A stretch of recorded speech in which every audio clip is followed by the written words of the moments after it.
talking about the issue of debt, because we need to borrow some money to shore off the deficit that we have in the budget. So how do you think government should go about it? I listened to the Minister of Finance who said that he is trying to see how he can run a less debt economy. Okay, just like I stated earlier, I said based on the current budget, the summary of the budget we are seeing, at the end of today, we'll have a comprehensive figure of what is underlining the budget. I mentioned the fact that based on the fact that the government is trying to spend about 27.5 trillion and projected revenue is around 18 trillion.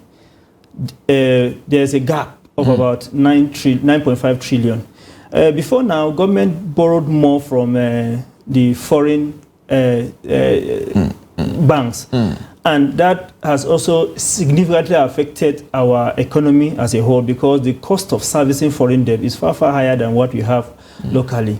I think based on what the Minister of Finance and even the CBN, what they are saying now is to look at ways whereby this debt can be raised locally, whereby you are servicing your debt with local currency as compared to foreign currency. And that will significantly reduce the burden on Nigeria. And we've seen within the capital market that government has utilized that platform by borrowing via federal government savings bond, federal government sukuk bond, which is issued annually once a year. And then for the savings bond, I think every month government issues bond. So if you are repaying your debt from Naira as compared to servicing your debt using foreign currency, the burden will be far, far less.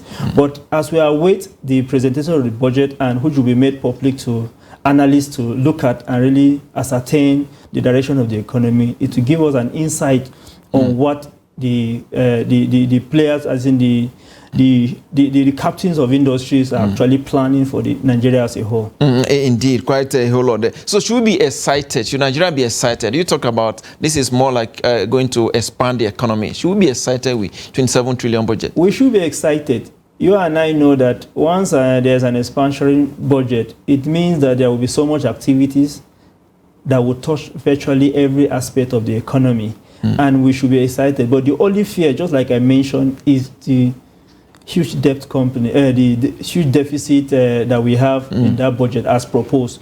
But I trust government. Government will find its way on how to navigate through the muddy waters. And let's not forget the fact that we have a brand new president. This is his first budget. Absolutely. As in halfway into the year, he inherited a budget, and now this is his own budget. For him to have assembled a team within this short time, and we know his antecedent. He was a governor before now, and he had a very wonderful team that was able to propel. One of a very pro-democracy activist. Yes, and then he had a very good team that he worked with in Lagos, and we all know the story of Lagos as we speak now. Absolutely. So let's pray that that will be translated into what will happen in our economy as a whole. So we should be happy. All right, so we have some of those teams now at the national level, and they are actually doing very, very well. Let's look at that graphics again on the screen, the comparative analysis with the other countries' budget. Okay, if you look at it now, 27.5 trillion, if you divide by 230 million people, that is 127,000 naira. All right, so that's $151. So this is still not enough to cater for the needs of Nigerians. Okay, let's not forget the fact that it's not just the government that will spend. We also have the private sector within the Nigeria economy. And the private sector is a major player when it comes to numbers in Nigeria. So as the government is spending this amount, even though you're looking at it as very low, but when you now add to what the private will spend, and then the multiplier effect of each of these figures, then you know that at the end of the day, what will happen in the economy will be far, far more than what we are seeing written as. So you're okay with the assumption? Very, very the assumption, the 750 naira to US dollar, the 1.78 million crude oil production per day, and of course the cost of oil about $78 per barrel. Okay, yeah, the fear should come from that angle, based on the fact that we all know where our current naira is hovering at the moment, far above the 750. Exactly, in the parallel market. Yeah, in the parallel market. So that will give you a bit of fear, but you know, government will not spend based on parallel parallel market. They will spend based on the official window.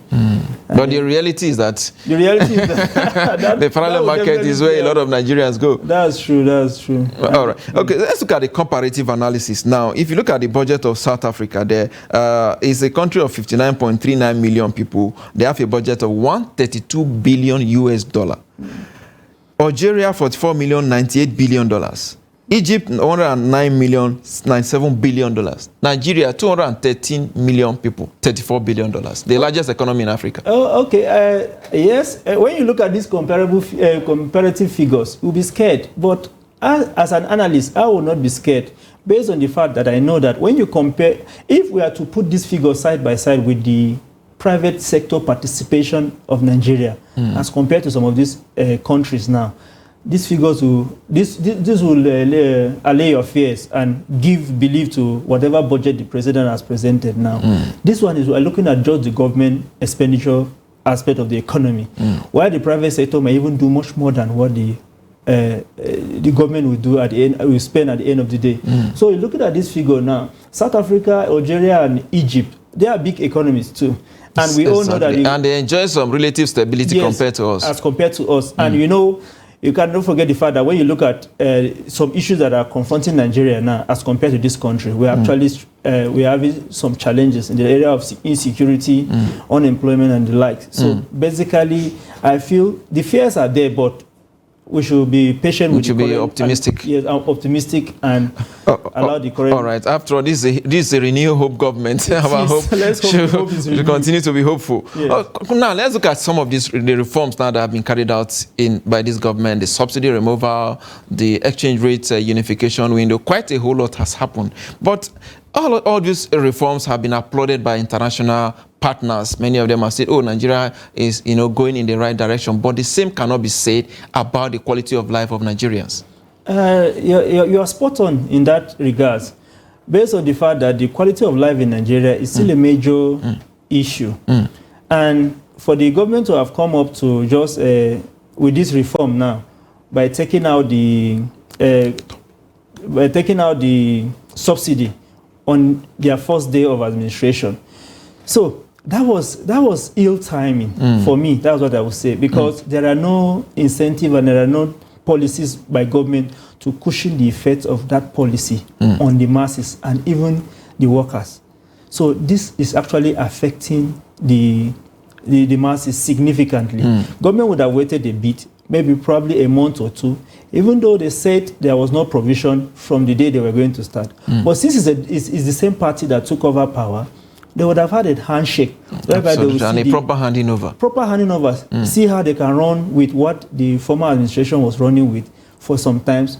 Then look at the incentive they can put in place to cushion this effect before removing the subsidy. But removing at that point in time was very, very critical and ill timing for me. That's what I would say. What approach do you think now? The government they've been talking about palliatives and so many other things now, but still that seems not to be yielding a positive result. If you talk to Nigeria on the streets on a daily basis, you could feel their pain. They are going through quite a whole lot now. So what do you think government can do now? We understand that the new budget is coming in, and that budget may not start working until maybe January, February of next year. So what do you think government can actually do now as urgent as possible to alleviate the suffering of Nigerians? In the immediate, for me, I feel the government should do much more in the area of seeing how they can improve the welfare of the masses. Government has a large population of employees to cater for. And now we are talking of palliative. But the overhead is already very high. Yes. When you look at palliative, in the last few years now, you know what happened in terms of palliative? When some of these provision made will go to the wrong hands, and the people that are meant to be beneficiaries are suffering. And just like you stated now, if you go through the street of Nigeria now, it's not something to behold. And I'm sure probably the president may be getting feelers, but you know, they are at that level, they may not know what Nigerians are passing through.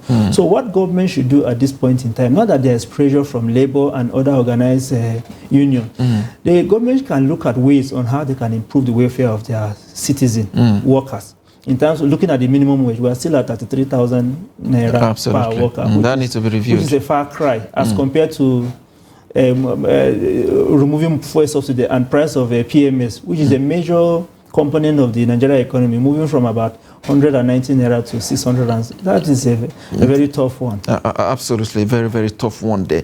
You talked about, we're talking about debt the other time, so you took us to the capital market. You talk about Sukuk bond, FGM bond, and so many of them like that. But what we have noticed that despite the difficulties that Nigerians are going through, despite the challenges that the economy is faced with, the capital market appears not to be bothered about that. So what is the secret? Why is the capital market keep, improving from over a little over 40,000 basis points that we started the year? We are almost at par with South Africa economy in terms of the, JSE in South Africa in terms of the all-share index. Okay, looking at the capital market is a true barometer of the economy. But when you look at the case of Nigeria, what is the participation rate as compared to the total population? Those are the middle income and high income level now can afford to participate in the market. And there's a large chunk of individuals that can operate at that space. As at the moment now, we should have more persons, more investors coming into the economy. But because a lot of these investors are operating within the low income region space.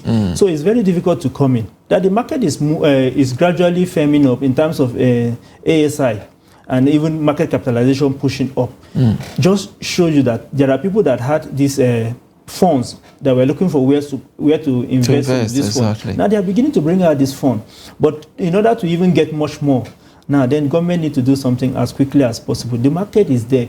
And then another thing we should look at, when you look at past administration, as there's transition from one government to another, we discover that definitely with swearing in of new president, we discover that we have the market react positively in every case because they believe there's a new agenda. We almost had a circuit breaker. Yes, we did. And then there's a new administration, new ideas coming in place in addition to what has been obtainable. So this is the impact. So going into the first quarter of the 2024, that will be a true test if this movement will be sustainable. Indeed. Now, let's talk about how positioned is the market now to support the economy. Quite a whole lot of instruments that the government can actually capitalize on. Over the years, they say government, even state government, are not even taking advantage of the opportunity provided. I recall a couple of years ago, Ogun State Governor then came to the market where he came to raise some bond, and so many other states actually beginning to follow suit. So how position do you think the capital markets in terms of market capitalization now to support the economy as it is? Okay, the capital market is still not there. That's where I will put it. But to a certain level now, the capital market can actually accommodate can make provision and support whatever government want to do in the capital market. You can never tell if whatever you're seeing in the market is the true position until you test the market. We've seen instances whereby federal government that is taking advantage of the market coming to raise federal government savings bond, Sukuk bond, consistently oversubscribed. So if you do not test the waters, you may not know how deep the sea is.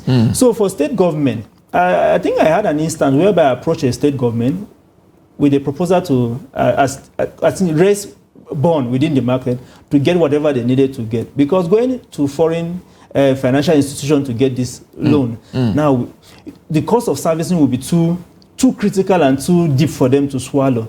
So for state government that really have sound project that will yield revenue and even surpass whatever investment they will make, the capital market is there. They should test it and see. All right. Daniel Auta Duniya, MD, CEO, Lead Securities and Investment Limited. I must thank you for your time. Thank you for having me. I appreciate your contribution on Business Daily.